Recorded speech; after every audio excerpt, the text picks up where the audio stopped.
两化情势真敏感，在海军海防大队机动四中队去年底成军进驻花莲新城，也在去年有4台反舰飞弹车队出现伫咧台东的海滨公园，引起民众注意。学者分析讲，海军可能进行测评，而且这海防大队有向2、向3反舰飞弹机动部署伫咧东部执行制海进步，反制东部外海的中国军舰，防止因对东部登陆。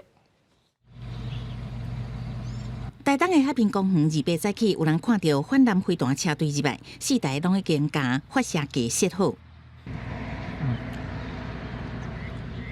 社控雷达车伫边仔台面附近，还有全新武装的官兵警戒。海军海防大队机动反舰飞弹车队最近真接伫台东市区出入，外界解读海军可能伫进行测评。尤其海防大队机动4中队去年底成军进驻花莲新城，有配向2、向3飞弹火力强大，负责台湾华东海峡也加支援东南海峡的反舰任务。雄风2型反舰飞弹搭配超音速的雄风3型反舰飞弹，来对敌人的船舰进行反制。那么海风大队未来的任务很可能就是会在台东还有就是甚至到更南边的，就是恒春半岛一带遂行这个巴士海峡的封锁任务。海防大队有高机动性，一旦快速变化阵地，增加战场转化率。学者分析，海防大队部署东部，反制中共军舰想要突破第一岛链，到西太平洋为东部环台。另外，国防部2、8发布查到共机20台共舰8只持续伫侵扰，